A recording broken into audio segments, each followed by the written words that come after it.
See. Got it. Good morning. Thank you for listening to WXOX 97.1 FM in Louisville, Kentucky. This is LVA's Artabella on the radio.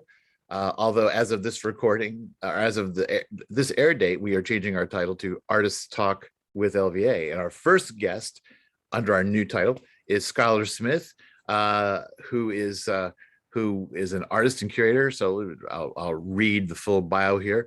Artist, curator, and educator. Skylar Smith, her work deals with micro and macro perceptions of the natural world and human scale politics that influence perception. She is a founding member of Kentucky College of Art Plus Design, and she has taught college level art studio and art history courses for over a decade, in addition to teaching at nonprofit and alternative education venues. In 2020, Smith curated Ballot Box, a contemporary art exhibition examining past and present voting rights with support from the Kentucky Foundation for Women, Louisville Metro Government, Louisville Visual Art, and the Great Meadows Foundation. Ballot Box was on display in Louisville Metro Hall and at 21C Museum in Louisville through March 2021. So we're here to talk to her today because she has a new show of her own work, Paintings for the Future, which will be at the Common Gallery at 1512 from January 6th through February the 1st of 2022, with an opening reception Thursday, January 6th from 6 to 9 p.m. So if you find this conversation at all interesting, that is your opportunity to go talk to Skylar in person and actually be looking at the painting. Skylar, thanks for being with me. Thanks for having me, Keith. So just before we talk about paintings for the future, it's interesting. We were just reminiscing a little bit. You were one of the last interviews I did in the studio. We were doing an interview for the Ballot Box exhibit on March 12th, which was supposed to be the opening day, and with a reception that night and a talk in the gallery at the Metro Hall at noon. And we were told, I think right before we went on the air live from the studio at XOX was, yeah, the Metro Hall's closed to the public now because the pandemic was really coming in the middle of March. Yeah. So it's interesting, when you sit down, you start talking to somebody and you realize like, oh, the last time we did this was that. But Ballot Box was a great experience and a great show, and it did move to 21C and people got to see it, fortunately, and I have very fond memories of that whole experience. But let's get into this show you have here at this 1512 compound, which is I think their address is Portland Avenue, but they're right across the street from Louisville Visual Art. These are neighbors of ours. So what are we going to see when we come to see Paintings for the Future? Talk about the work. I will. So, it's interesting that you brought up Ballot Box, March 12th, 2020, because, we had been working together on that show, Keith, for months. And, I'd been working for, I don't know, you were working on it a long time on this show. Before we were working on it together. We were working on it together. I several partners in the show, and I've been working on it for some time. And just like everything shut down, like the day of the opening. So, and then my kids, like school was canceled on March 15th, like the following Monday. And at that point they said, oh, schools will be closed for a couple of weeks until we figure out what this whole coronavirus is, Right. Well, and then they were closed for over a year. So like my life, just really changed when my kids were home with me every day. And my husband was still going to work because he's a contractor. So he was an essential worker during the whole pandemic. So, I had just been, laser focused on curating this show. And then that shifted. And I was homebound. And we weren't really even going out, no one was going out in those early days. So I have a home studio, and I had some handmade paper from this place called Twin Rocker, which is up in Indiana. They make great handmade paper. And I had just like, my art supplies, my studios, in the basement of my home. So my kids would get on their NTI for a couple hours a day. Right. And I would just go down to my studio. And I think I just had, this kind of creative energy. I hadn't really been actively making art when I was curating Ballot Box. I was just kind of focusing a lot of time there. So I hadn't made art in an intense way in a while. So I think it just really, I started this whole series of paintings that will be at 1512. Probably in March of 2020 was when they really got started. So, and they're all small scale. They're 9 inches by 12 inches. And I would, spend several days on one. I like to work kind of in like on multiple pieces at once. So I might have had like 5 of them going at the same time. So there are over 20 of these paintings in the show. But sometimes I think of them as like one big painting because I was working on them simultaneously. And some I actually finished this year. So the paintings, let's just say they began in March of 2020, and I probably finished the last one a couple months ago. Mm-hmm. And I wanted to show them for a while. I've just kind of like what would be a good venue. And Rebecca Norton, who Rebecca, is a local artist. She has a studio space at 1512, and she had, Skylar, you got to come check out this space. There's great artists down here, and they're doing really cool things with the building. And so Rebecca got me down to the space. And of course, I'd been there when it was Tim Faulkner, but I hadn't been there since it became 1512. So I met Rebecca down there. I mean, this was probably, I don't know, in November, and she showed me around. I was just so impressed with what Brad and Emily have done with the space. And there's a great group of, artists and just creatives that are renting studio spaces down there. And they have 2, really nice exhibition spaces. They've got the common gallery, which is where I'll have my show. But then they have that huge space, a much larger gallery space. I don't have the work to fill that space right now. So, but, they've just done great. It just looks really good down there for events. They've got a stage, they have concerts, they have weddings, they have a coffee shop. So I was she has really good donuts there, which is really unfortunate for me. Yeah, let's give a shout out to Lauren Beamer. Yes, What is her name? Coffee Box, so good. Mm-hmm. They have a reishi mushroom oat milk latte, which is delicious. Ooh. And sandwiches. You can get lunch there. So I mean, there's a woman who grows mushrooms. She's one of the people who rent studio space there. Oh, really? I think it's called Spore Studio. And she gives the reishi mushroom powder to Lauren to make these amazing lattes. Anyways. Yeah, let's get back to your work. I digress. But I just was really good food is always a great distraction, but let's get back to your work. Well, so the point is, if you miss the opening, you can go down there and have a coffee and get something to eat and just like check out the space. But when I saw it, I was like, this is it. This is where I want to show these paintings. I love this space. I love what's going on down here. So that's kind of how it came to be. And so the title, Paintings for the Future, is not my own title. I took that from an exhibition that showcased Hilma af Klint's work at the Guggenheim. And I think this was in like 2018 or something. So it was a, landmark show. I think it was the most well-attended show the Guggenheim has ever had.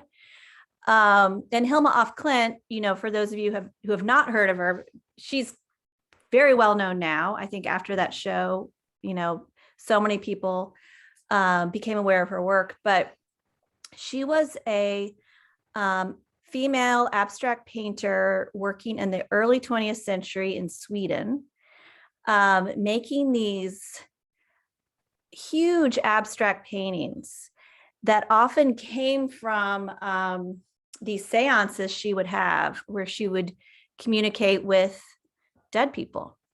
And she had a group of women, they were called the Five, and they would hold these seances. And, and she was a theosophist, which theosophy is also a very interesting, I don't know, you'd call it a religion or a philosophy, or I don't know, but it was really let's just say, I don't know, philosophy that explored sort of what was behind religions, and how do we merge religion with science. And, there was like spiritualism was happening at that time, which was more about communicating with people who have passed on. So it was this kind of like group of people. I mean, you might call them mystics, or, they were into like these esoteric things. But it was really popular in the early 20th century in Europe and the United States. And a lot of artists became interested in theosophy and spiritualism, including Hilma af Klint, Kandinsky, Mondrian, a bunch of Malevich, a bunch of these early abstract artists wanted to create work to depict things that we can't see with our eyes. Okay. So they wanted to make paintings, like Kandinsky's, known for making paintings to illustrate music that he was listening to. Hilma af Klint wanted to make paintings to illustrate these experiences she would have in contacting people who have passed on, or other things that can't be seen, things that can be felt, things that can be sort of communicated without words. So I wanted to dedicate this show to Hilma af Klint, just because I think she was doing some really radical things at the time. She didn't show any of her work while she was alive. She made hundreds and hundreds of paintings. Some of them are 10 feet, by 8 feet. They're huge. But she thought that her paintings, like, people wouldn't understand them if she were to show them. So she didn't have kids. And in her will, she said, to her nephew, 20 years after I die, I can't remember, she had a time period.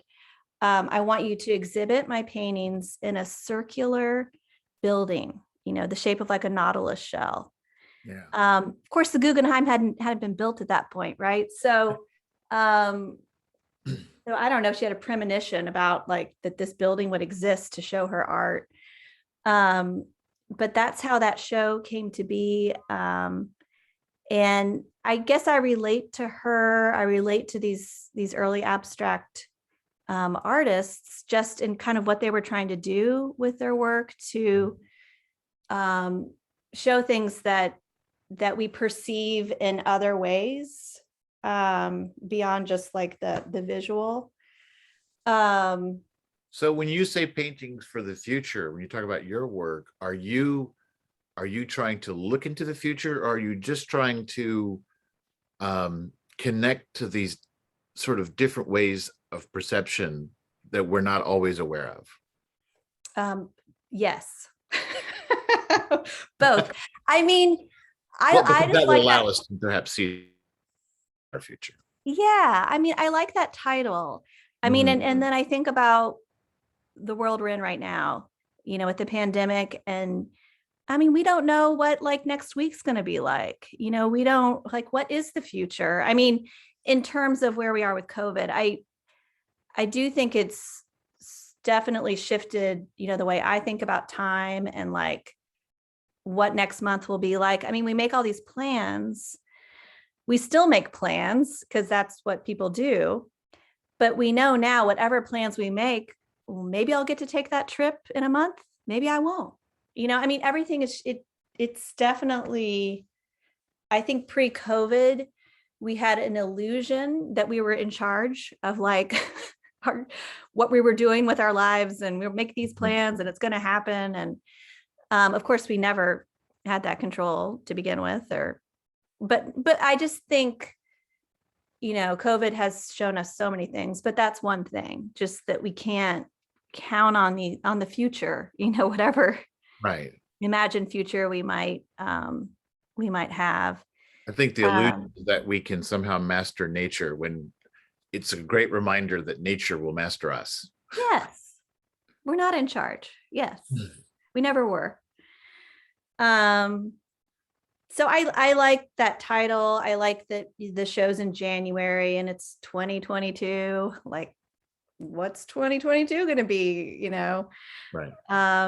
Well, yeah, the timing, the beginning of the year, the beginning of the new year, right, is always, people make resolutions. They think about the future. It's very, very much on our minds. Yes. And this is now our second New Year's under the pandemic.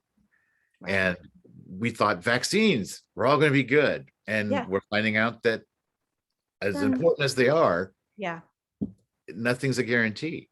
Right. Right. Yeah. So, I mean, yes, not to digress, but we almost didn't get to have Christmas in our family again because both my kids, got COVID right before the holiday. And I was just like, oh God. So, I mean, it's really, we're in a very strange time still. So I think about, I think about that. Of course, that has influenced these paintings, just kind of working in this atmosphere of unpredictability and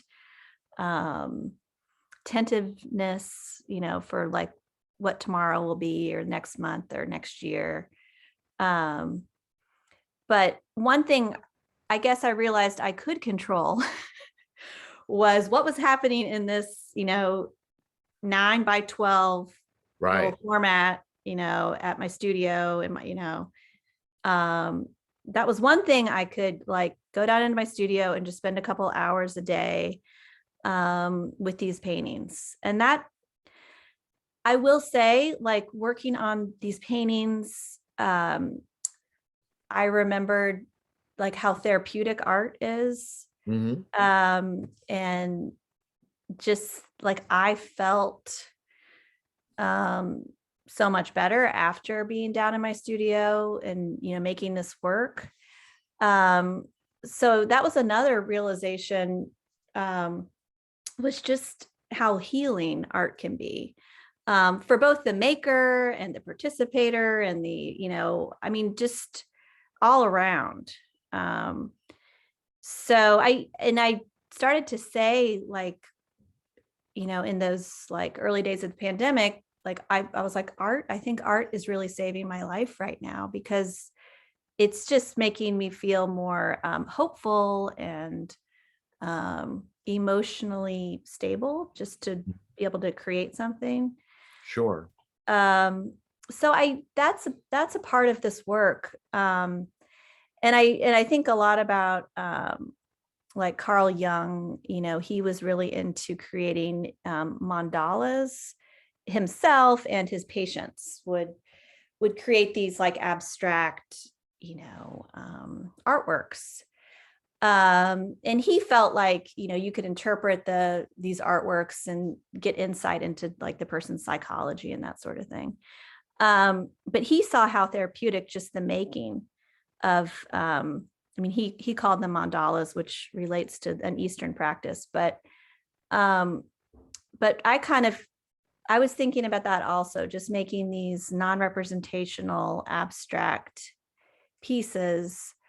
And for me, just using like shapes and color and texture and, different media it was very therapeutic. So that's a part of it too. It's just like how art can be healing in these kind of unpredictable times. Right. But and when I look at least what I'm seeing on the website, which you said do represent your recent paintings. Good for you for keeping your website up to date. But they are abstract, but I also, and this might be my own tendency to always want to like, where can I find representationalism and abstraction? I don't know.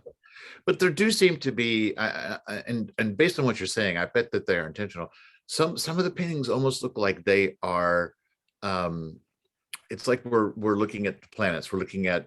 It's like there's an astrological thing. There's sort of it looks like sometimes they're almost like a fictional representation of heavenly bodies in certain juxtapositions. It sort of brings up that sort of vibe to me. Yes, Yeah. definitely. And that's a theme that I've worked with my art for a long time. It's just this like, well, I say micro macro, like, and that's another thing. It's like microscopic imagery for me is fascinating and very inspiring for my work. Like I love looking at like cellular images and, bacteria and, and that's something that we can't see with our eyes. We have to have like a special lens to see tiny, tiny, tiny things. And then macroscopic imagery, like Hubble telescope, like these planets, of course, we can't see those with our eyes. Like we need a special lens. So, but that's like this like scientific way we're able to see these things, with technology, with these, powerful lenses. So I'm interested in that way of seeing things, but also in like more intuitive ways of seeing and understanding like reality. But to your point, Keith, yeah, like I really love finding like there's very similar patterns in like structures of things. If you look at things that are really tiny, and then you look at things that are really big, it's like they're similar, and in the human body too. So we're kind of like in between these tiny things and these really big things. But so for me, that's just more of this, like, just I'm in awe of like the natural world and like things we don't understand. I don't want to understand all these things. I just like to look at these like amazing images and sort of experience that. You're talking about, it's the connective tissue in nature, right? That all things that are natural and organic, including ourselves, when you talk about like our bodies, as opposed to things that are human made, where we're imposing ourselves. But that relationship in the design of nature, wherever you go into it, whether it be microscopic or whether you look at the universe, there's through lines in all of that. But I love, when you're flying in a plane and you look down when you're pretty close to the ground and you see like the grids of like a subdivision, or it's still really cool to me. It's like a man-made thing. But no, I like just even these things that people make, and I do think there's still a connection. Like you can see some of these patterns in aerial views of like cities and different types of structures that are man-made, and those relate to like cellular imagery too. We are a part of nature. We're not separate. Right. We often think we are. That's the problem. But we are nature. Just right. Like so the stars are. Even a human, a construct of human origin cannot help but reflect like we are what we are. It all comes from us. So that we're either trying to do something that is in harmony, or we're trying to do something that works against it. Either way, it's still a part of that. Right. Exactly. I mean, that goes back to just how we think we're in charge. Yeah. Because we're like one little piece of this whole web network, right? that's Right. interdependent and symbiotic. And I think the ego, I mean, I think it's easy to forget that we separate ourselves from that, but it's like, that is a reality. I think it's a real thing. And making art, I mean, you know, a lot of artists say this, but you can kind of tap into that feeling of being a part of like other things, a oneness. And I think that's why people like to make art, because it's like this addictive feeling where you're not like worrying about your own problems and yourself. And, you know, you kind of get into this flow or groove or whatever, whatever you want to call it. And, you know, I practice yoga and meditation. And I mean, and like there's other ways that you can get into that groove. People who like to ski, like my husband, he feels it when he's skiing, you know. So Well, I think it can be that way for the viewer too. Looking at your work, I can imagine. And this is the thing I always want to tell them when anybody gets frustrated with abstract art. I always feel like part of the problem is that they don't take any time with it. Because if yeah, you take time with it, you can start to have, it can be meditative. It can be, you yeah, know, if you let your mind go, as opposed to just saying like, I don't get it. You know, like when I look at your work, I feel like, and I'm just talking about looking at it digitally right now, which is not even really everything it can give me as a viewer, right? But so I look forward to seeing them on the walls at 1512. But it seems like I could get lost in some of these paintings for a while. You know, if I keep like I can get drawn in. There is depth, there's dimension, but there's that represents also levels of understanding and contemplation. And so that what you're talking about, that what comes from you seems to be coming through the painting to the viewer too. Well, hopefully, I mean, that's great, Keith. And I think, you know, like seeing work in person is different, as you know. And in these paintings, like there's a lot of layers, like literally layers, like so I love just different like processes in my work. And I often with this work and any kind of work on paper, well, I don't know, it depends, but I like to work with wet media, which is like watercolor or ink or, you know, things that you use water with. I use like water-based media, and dry media, which is like pencil and pastel and right. And, you know, generally dry media is easier to control because it's not oozing all over your Right. paper. Wet media is more chaotic. So just with those two like different types of media, I mean, that's kind of like this contradiction that I really like order and control, I mean, order and chaos. Mhm. And so I'll start out in a really kind of chaotic way where I'll just like drip paint on the paper and it absorbs and it does like interesting things. And then I let that dry. And then I come back with my dry media and I'll add like a grid or like something that's very predictable and, you know, geometric. And then I'll come on top of that and bring back more of like a organic kind of thing. So just kind of working with in tandem with those two ways, because, you know, making art, like sometimes, you know, something that I had not planned will happen, you know, in a painting of, right. That happens all the time. Sure. So, and it's like, wow, like I never could have planned that. That's really cool looking. And that will lead me to the next step where I'll bring something that's more planned in relationship to that. And then that, you know, it's just kind of this process. And I love the process of art making, you know. Of course, when you go to a gallery, you see the product, you see like the end result. This is it, it's done. And that's great, but just the making of something, I think is right. That's Right. like an artwork.